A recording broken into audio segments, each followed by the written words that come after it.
Hermano José, tenemos aquí también 3 sitios si queréis, digo, para la gente que venga. Vamos a empezar lección nueva. Lección número 9. Lección número 9 de este libro que estamos viendo de los evangelios sinópticos. Vamos a ver y vamos a hablar en esta lección, o digamos el trasfondo que hay es la entrada triunfal del Señor Jesucristo en Jerusalén. Pero antes de eso, vamos a estar viendo otro tema, digamos que también está intrínseco en todo ello, y es el contraste que vamos a estar viendo tan agudo entre lo que era el plan de Dios para su Hijo, para el Señor Jesucristo, que sabemos que vino aquí, hemos estado aprendiendo para buscar y salvar lo que se había perdido, y las expectativas de los hombres en cuanto a ese Mesías, ¿verdad?, que los libraría del yugo del opresor, del yugo del Imperio Romano. Vamos a ver hoy ese contraste. Voy a pedir al hermano Mario que me ponga aquí, he buscado unas fotos en internet y a ver algún ilustrado que me diga qué es. ¿Lo puedes ampliar un poco, Mario, por favor? Señales de prevención. Señales de prevención. Bien. ¿Alguien más? De peligro y alerta. Sí, señales, ¿no? Son señales de prevención, son advertencias, ¿verdad? Son señales de advertencia. Podemos aquí peligro, ruido, atención, riesgo de tropezar, ¿verdad? Son señales o advertencias que están en nuestro día a día. Por ejemplo, dale la siguiente. ¿Quién no ha visto esta señal de, ¿no?, de advertencia o de precaución? ¿Qué nos dice esta señal? Que si nosotros pasamos por allí, ¿qué puede pasar? Que nos resbalemos, ¿verdad? Que nos resbalemos y nos escalabremos. Bien. Todas estas señales que están en nuestro día a día, no solo podemos verlo en estos símbolos de advertencias, que son símbolos visuales, como pueden ser estos, puede haber símbolos también acústicos. Por ejemplo, en los países que están en guerra, ahora por ejemplo cuando ha habido el conflicto entre Israel y Hamás, en Israel cuando venían las bombas o los cohetes desde Palestina, ¿qué había? Alarmas, sirenas, ¿verdad? Símbolos acústicos. Por ejemplo, si nosotros cogemos y se nos estropea el coche en plena autopista, ¿qué ponemos?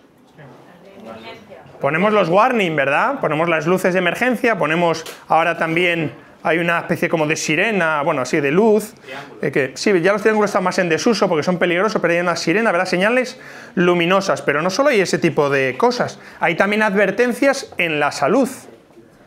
Por ejemplo, una persona que tenga un dolor de cabeza persistente puede ser una señal de alarma o una advertencia de que haya un problema mayor. O una persona que, por ejemplo, tiene algún tipo de erupción cutánea, puede también ser una señal o una advertencia de que tiene un problema mayor de salud, en este caso, en su piel. Y también hay señales de advertencia espirituales, ¿como cuáles? ¿Qué señales de advertencia podemos encontrar? Por ejemplo, ¿podría ser una señal de advertencia el que haya una persona fiel en la iglesia que deje de venir? Puede ser una señal de advertencia, ¿verdad? De un enfriamiento quizá, es posible que tenga algún conflicto personal, o personas que no tienen esa costumbre que deberíamos de tener todos de orar, ¿verdad? De orar sin cesar, como dice la palabra de Dios. Alguien que, como hemos dicho, no quiere ir a la iglesia. Son señales de advertencia, me da igual, señalíticas como estas que estamos viendo, ya me podéis volver, gracias Mario, o señales de salud, o señales espirituales. A la medida, y ahí ya entramos un poco en harina en lo que estábamos hablando, ¿de qué estuvimos viendo la semana pasada? Estuvimos hablando de la oposición, ¿verdad? Estuvimos viendo esa oposición que experimentó el Señor Jesucristo a lo largo de su ministerio.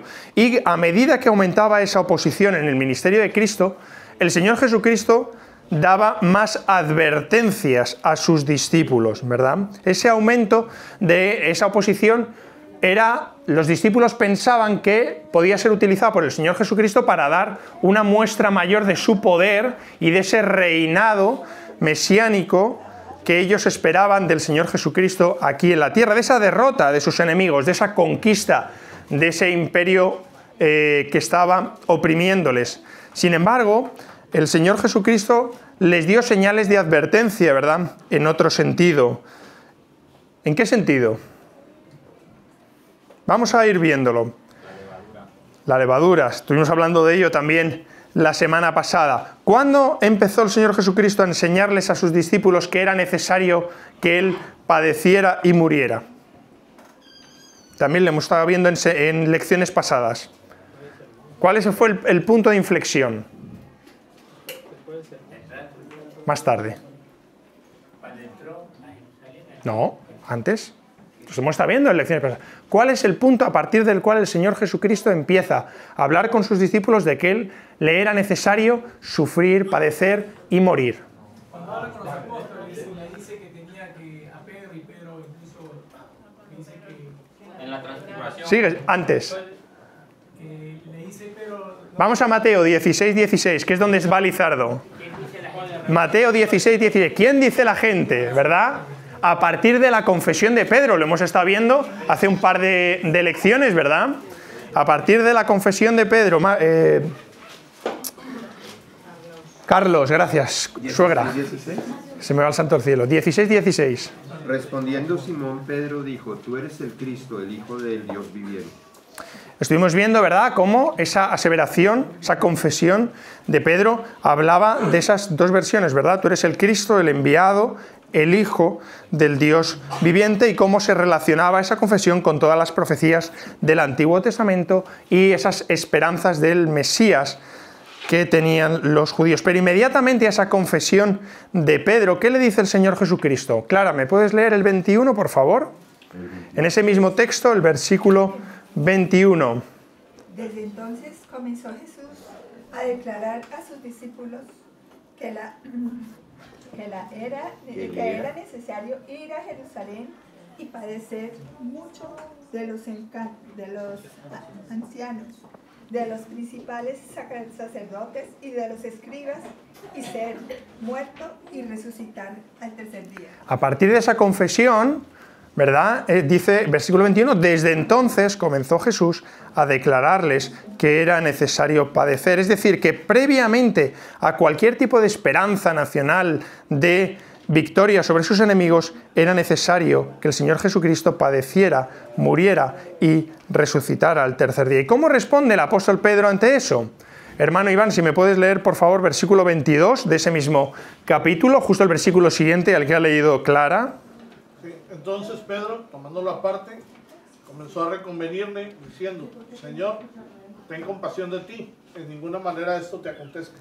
Empezó a reconvenirle, ¿verdad? Era impensable por parte de los discípulos, en este caso en Pedro como portavoz, podemos decir que él no había venido para librar a su pueblo de ese yugo opresor del Imperio Romano, como en su momento, por ejemplo, Moisés había venido para librarles del yugo egipcio. ¿Cómo contradicen esto que dice el Señor Jesucristo en el versículo 21 que hemos leído con esa idea común de los creyentes de lo que significa seguir a Cristo? ¿Qué idea tenemos nosotros como creyentes de lo que significa seguir a Cristo? Vamos a ir al Evangelio de Mateo, capítulo 10. Evangelio de Mateo, capítulo 10, versículos 34 al 39. Evangelio de Mateo, capítulo 10, versículos 34 al 39. Pero antes de eso, vamos con eso. ¿Qué idea tenemos? Pensamos que seguir al Señor Jesucristo significa una vida, como dice la canción, ¿no? La vida en rose, la vida en rosa. Sí, un camino de rosas. Un camino de rosas, una vida sin problemas, una vida de éxito, una vida de riqueza, de cuando tengamos un problema de salud, ahí va a estar el Señor Jesucristo para coger y sanarnos. Eso es algo que hay mucha gente que piensa, ¿verdad? O que viene a la iglesia con esa idea. Si yo cojo y vengo a la iglesia y creo en Dios, voy a tener una vida libre de problemas. Pero vamos a ver qué dice el Señor Jesucristo en este texto. Empezamos con Chema, versículo 34, y seguimos luego con Pepe, y así un versículo cada uno, hasta el 39. No penséis que he venido para traer paz a la tierra. No he venido para traer paz, sino espada.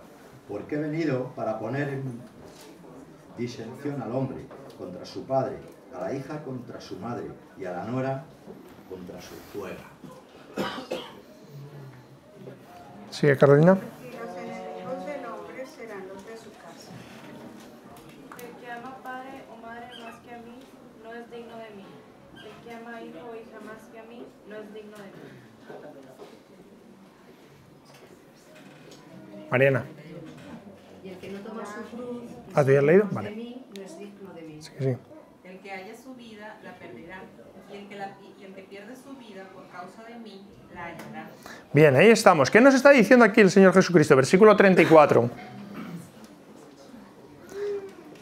Evidentemente el fin último del Evangelio es la paz con Dios. Juan capítulo 14, versículo 27. Pero el resultado inmediato del Evangelio, ¿cuál es?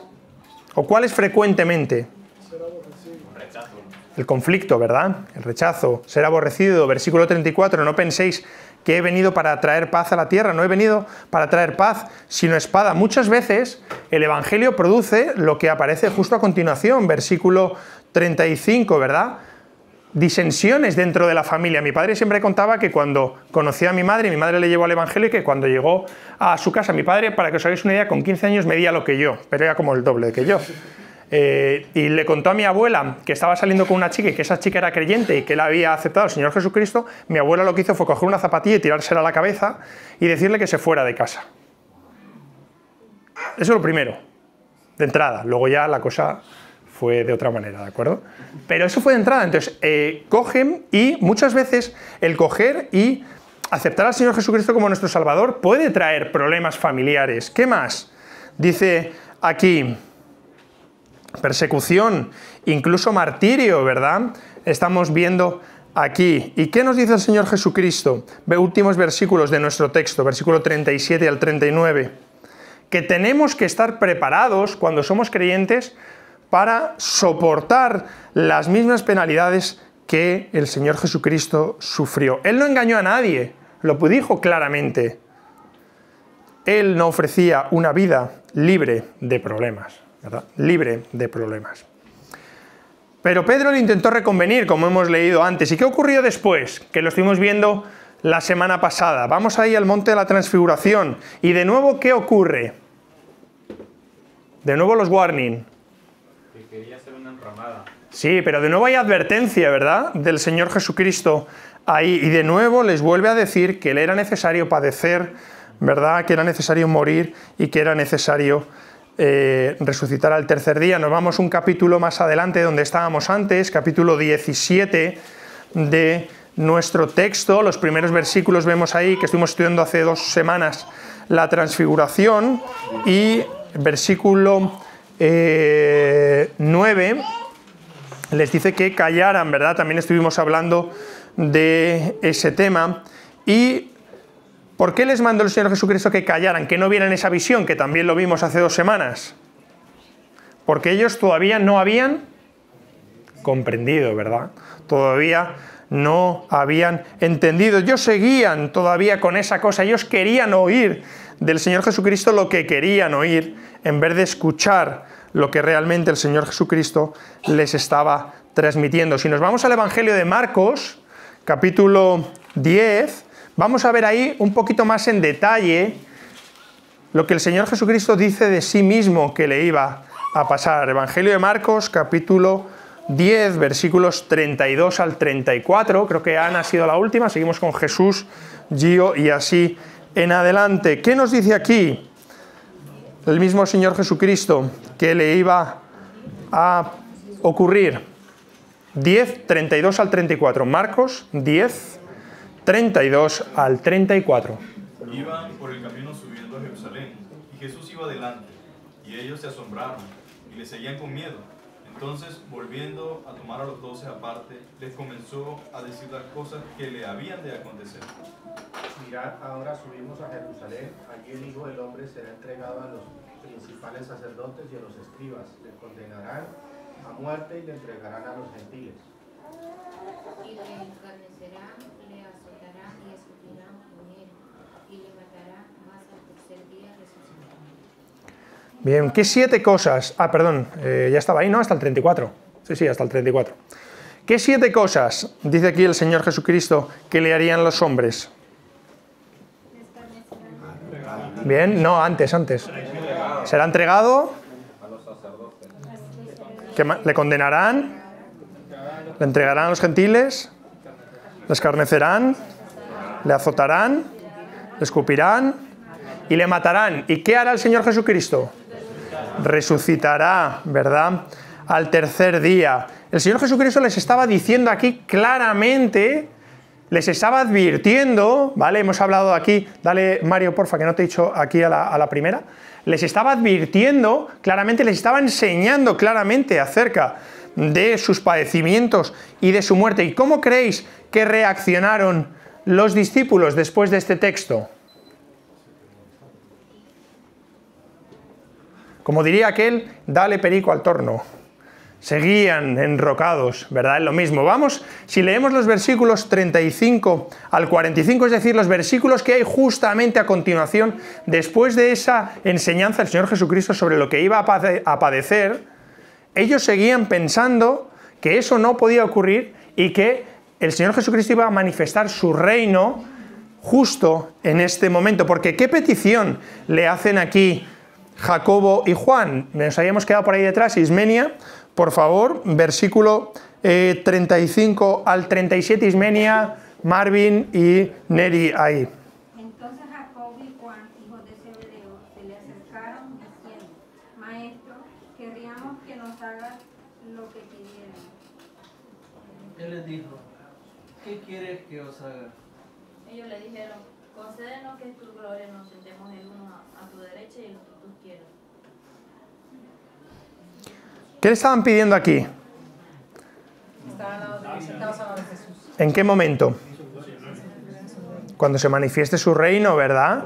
Es decir, ellos seguían pensando, seguían ignorando esa enseñanza repetida, como hemos visto en distintos textos, lo hemos visto en Mateo, si nos vamos a Marcos también está justo antes, en los versículos precedentes, seguían ignorando esa enseñanza de que el Señor Jesucristo había venido aquí para morir, porque ellos seguían con la idea de que el reino del Señor Jesucristo, ese reino físico, se iba a manifestar prontamente y se estaban casi, entre comillas, peleando por qué puesto ocuparía cada uno en ese reino, que evidentemente no iba a ser en ese momento, sino que será en un futuro, ¿verdad?, posterior. Ellos seguían, como decía antes, cogiendo y pensando en esa manifestación inmediata de ese reinado del Señor Jesucristo. No habían entendido para qué había venido el Señor Jesucristo a la tierra, de la misma manera que el resto de los judíos no habían entendido el porqué de esas cosas. ¿Y por qué no lo habían entendido? ¿Qué creéis?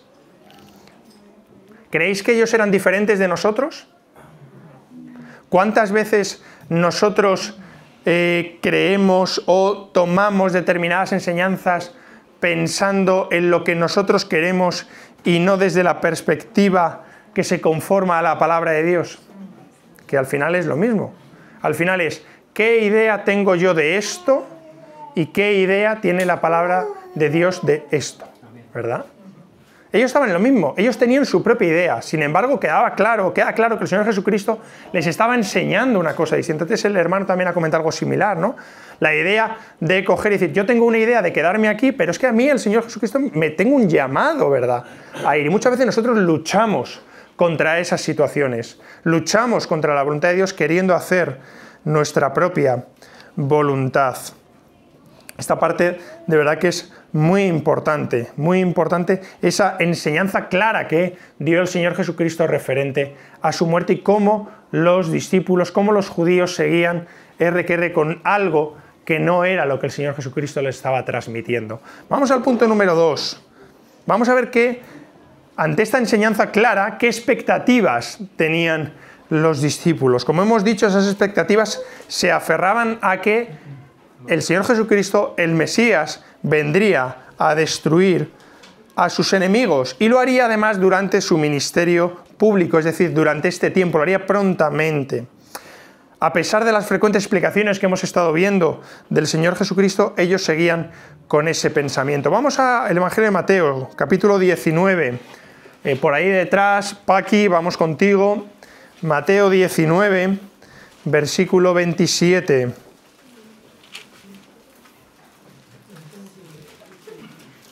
Mateo 19, 27. Ellos tenían un pensamiento fijo en el reino y lo que eso significaría para ellos. ¿Qué dice aquí el apóstol Pedro? Mateo 19, 27. Entonces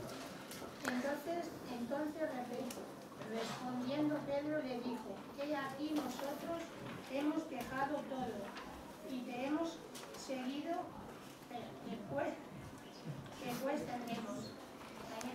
¿Qué pues tendremos? Está diciendo aquí un poco el apóstol Pedro: ¿y qué hay de lo mío?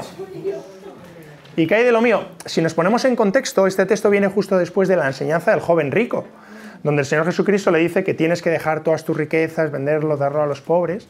Entonces aquí los apóstoles están diciéndolo. Bueno, hemos dejado todo, ¿no? Ha leído Paqui aquí en el versículo 27 del 19.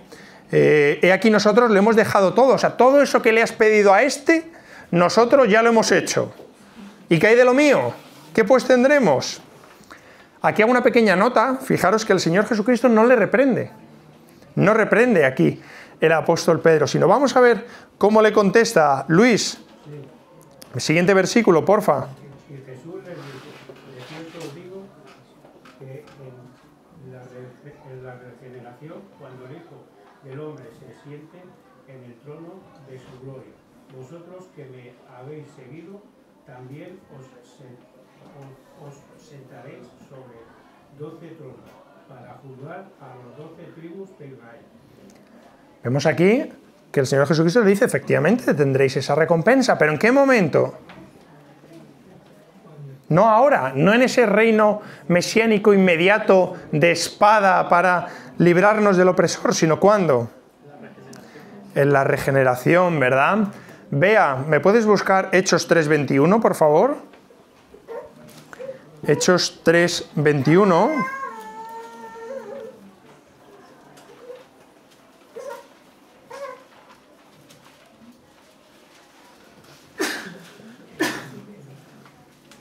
Aquí el desierto es necesario que el cielo reciba hasta los tiempos de la restauración de todas las cosas.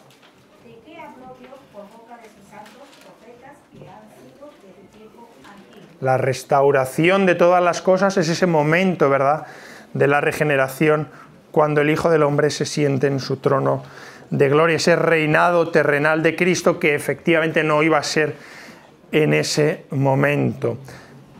Si volvemos otra vez al siguiente capítulo, a ese texto paralelo de Marcos que hemos leído antes, que capítulo 20 de Mateo, versículo a partir del 20, con esa petición de Jacobo y de Juan de la que acabamos de hablar ahora mismo, ellos tenían esa idea de que ese reino mesiánico iba a ser en este momento, de que la llegada a Jerusalén, tenemos ahí versículo 17, ¿me puedes leer, Lizardo, el 20-17 de Mateo?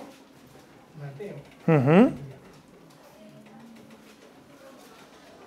Subiendo Jesús a Jerusalén, tomó a sus 12 discípulos aparte en el camino y les dijo: he aquí... Ahí, hasta ahí, hasta ahí. Ellos ya estaban camino a Jerusalén y ellos esperaban que este reino terrenal iba a llegar con esa entrada triunfal, con esa llegada a Jerusalén. Sin embargo, a continuación, versículos siguientes es donde les vuelve a enseñar, como hemos estado viendo, versículos 18 y 19 y en el texto paralelo en Marcos, que previamente a ese reinado a él le tocaría padecer, sufrir, morir y resucitar al tercer día. Y luego a continuación vemos esa petición, de la cual hemos hablado antes, de Santiago, de Juan y de Jacobo, ¿vale? De Juan y de Jacobo. Pero es que además, ¿cómo le responde el Señor Jesucristo a esa petición que ellos hacen? Un tema también importante, adicional a este que podemos ver aquí. ¿Cómo le responde? Versículo 28, o desde el versículo 26. ¿Cómo le responde? Vosotros queréis el sitio de privilegio, ¿verdad? Queréis estar ahí, uno a mi derecha y otro a mi izquierda, es decir, los sitios de privilegio. ¿Y cómo le responde? Seguimos ahí con Juan Carlos, versículos 26 al 28. También una lección para nosotros. De Marcos a Mateo. De Mateo, sí, donde estamos, en Mateo, capítulo 20, versículos 26 al 28. Mas entre vosotros no será así, sino que el que quiera hacerse grande entre vosotros será vuestro servidor. Y el que quiera ver, y el que quiera ser el primero entre vosotros será vuestro siervo. Siguiente, 28. Como el Hijo del Hombre no vino para ser servido, sino para servir, y para dar su vida en rescate por muchos. El Señor Jesucristo, esa petición que ellos les hacen, donde ellos de nuevo querían esa posición de privilegio en ese reino, creyendo que ese reino iba a ser inmediato, lo primero que les dice, si nos vamos en los versículos precedentes, que ellos iban a pasar también por ese padecimiento, ¿verdad? Versículo 22, cuando habla de podéis beber el vaso que yo he de beber y ser bautizados con el bautismo con que yo soy bautizado. Versículo 23 dice, a la verdad de mi vaso beberéis y con el bautismo con que yo soy bautizado seréis bautizados, es decir, padeceréis de la misma manera que padeceré yo. Pero ellos les están enseñando aquí además otra cosa que les sería muy importante de cara a ese futuro ministerio que tendrían los apóstoles. ¿Qué les ha enseñado en esos versículos que ha leído Juan Carlos? Carlos, si no recuerdo tu nombre. ¿Tu nombre era? Daniel, perdona, que no me acordaba. Y Daniel, ¿qué les está enseñando ahí? Humildad, ¿verdad? Les está enseñando humildad. Les está enseñando que el liderazgo cristiano no es el liderazgo de los hombres. El liderazgo de los hombres se basa en ¿qué? Poder, autoridad, fuerza, ¿verdad? Estar por encima del otro, efectivamente. Sin embargo, el liderazgo cristiano, ¿cuál es? Servicio, abnegación, darse a sí mismo, ¿verdad? A los otros, de la misma manera que el Señor Jesucristo lo hizo. El Rey de Reyes dio su vida en sacrificio para servir a otros, ¿verdad? Estas expectativas de gloria de los discípulos que hemos estado viendo, el Señor Jesucristo les iba quitando, ¿verdad? Un poco esa idea. También lo vemos en otro punto. Vamos a ir y con eso terminamos y así damos también un poquito antes a empezar la reunión con el pastor. Vamos al Evangelio de Lucas, capítulo 19, perdón. Evangelio de Lucas, para ver otro ejemplo más de esas expectativas que tenían los discípulos y cómo el Señor Jesucristo les enseña. Lucas 19, no lo vamos a leer entero, solo un poquito al principio, los versículos que van desde el 11 al 27. Lucas 19, desde el 11 al 27. Los discípulos seguían manteniendo esa posición errónea de que Cristo establecería su reino terrenal en ese momento. Por eso el Señor Jesucristo les enseña, les instruye a través de una parábola. Vamos a leer este texto rápido. A partir de ahí seguimos un versículo cada uno. Lucas capítulo 19, 11 al 27. Vamos. Oyendo ellos estas cosas, prosiguió Jesús y dijo una parábola. Cuando estabas cerca de Jerusalén y ellos pensaban que el reino de Dios se manifestaría inmediatamente. Dijo pues, un hombre noble se fue a un país lejano para recibir un reino y volver. Y llamando a 10 siervos suyos, les dio 10 minas y les dijo, negociad entre tanto que vengo. Pero los ciudadanos le aborrecían y enviaron tras él una embajada diciendo, no queremos que este reino sobre nosotros. Aconteció que vuelto él, después de recibir el reino, mandó llamar ante él a aquellos siervos a los cuales había dado el dinero para saber lo que había negociado cada uno. Y vino el primero diciendo, Señor, tu mina ha ganado 10 minas. Él le dijo, está bien, buen siervo, por cuanto en lo poco has sido fiel, tendrás autoridad sobre 10 ciudades. Vino otro siervo diciendo, Señor, tu mina ha producido 5 minas. Y también a este dijo, tú también sé sobre 5 ciudades. Vino otro diciendo, Señor, aquí está tu mina, la cual es muy guardada en un pañal. Porque tuve miedo de ti, por cuanto eres hombre severo, que tomas lo que no pusiste y ciegas lo que no sembraste. Entonces él le dijo, mal siervo, por tu propia boca te juzgo. Sabías que yo era hombre severo, que tomo lo que no puse y que ciego lo que no sembré.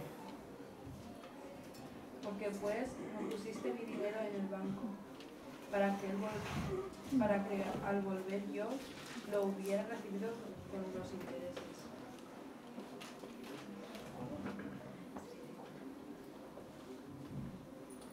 Y dijo a los que estaban presentes, quitadle la mina y dadla al que tiene las 10 minas.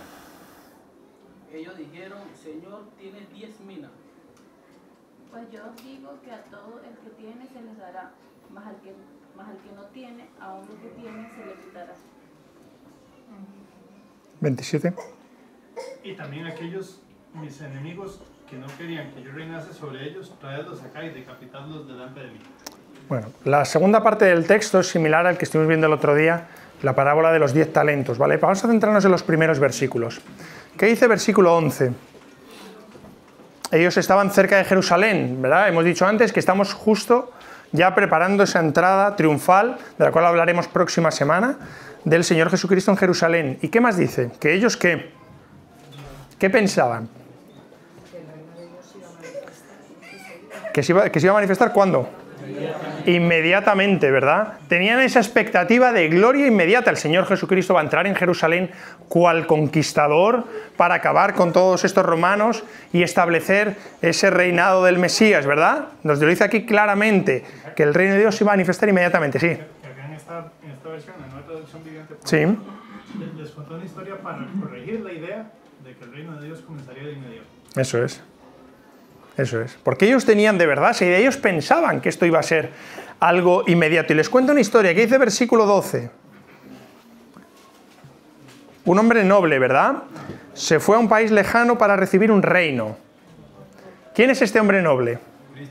Cristo, ¿verdad? Hay que decir que esto era algo común en esa época. Imperio Romano, ¿vale? Sabemos que el Imperio Romano tenía gobernadores, pero también tenía una especie como de reyes títeres que reinaban en distintos sitios. Herodes, por ejemplo, era uno de ellos. Y reyes títeres, como por ejemplo Herodes, tuvo que ir a Roma para recibir su reino. O sea, que ellos conocían esta costumbre habitual que había en este momento, de ese rey que iba a recibir un reino, pero no lo iba a recibir inmediatamente, sino que tenía que hacer un viaje. Y hemos dicho que ese hombre noble es el Señor Jesucristo, ¿verdad? En este ejemplo que estamos viendo. ¿Y qué dice ahí? Versículo 13. Llamó a 10 siervos y le dio 10 minas. ¿Qué eran las minas? ¿Es donde se va picando el carbón? No, una moneda. Una medida. Sí, equivalente a no. Eso es. 5 kilos de plata. Eso es una medida monetaria griega equivalente más o menos a casi 3 meses de salario, ¿verdad? Le dio una cantidad de dinero a esta gente. ¿Y qué pasó? Versículo 14. Tenía una responsabilidad. Tenían una responsabilidad, que eso es a partir un poquito más adelante, pero previamente este hombre noble sale, les da a estos siervos este dinero. ¿Y qué pasa con los conciudadanos? Le aborrecían, ¿verdad? ¿Los judíos aborrecieron al Señor Jesucristo? Sí, ¿verdad? Y no querían que reinaran para ellos. Y versículo 15, ¿qué nos dice? Que el Señor Jesucristo volvió, ¿verdad? Que ese noble volvió. ¿Después de qué? De recibir el reino. Y mandó llamar a sus siervos a los cuales había dado el dinero para saber lo que había negociado cada uno de ellos. Y los versículos subsiguientes, la idea es la misma que estuvimos viendo, insisto, en la parábola de los talentos que vimos hace unas semanas. Entonces, por eso quiero centrarme en esos primeros versículos. De nuevo les estaba explicando que esa gloria que ellos esperaban inmediatamente no iba a ocurrir y que el Señor Jesucristo tendría que marchar durante un tiempo para recoger su reino y luego, ¿verdad?, volvería con su reino para establecer ese reino terrenal en la tierra. Cuando Él regresara, el rey establecería su reino. Diferencias, ¿verdad? El Señor Jesucristo les había enseñado claramente acerca de su muerte. Sin embargo, las expectativas de los discípulos eran otras. Era una gloria inmediata y sabemos que eso no se iba a producir. Lo vamos a dejar aquí.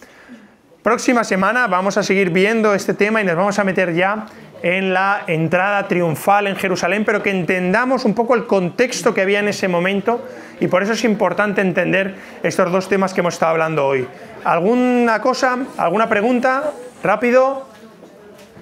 ¿No? Paramos 5 minutos, ¿vale? Para que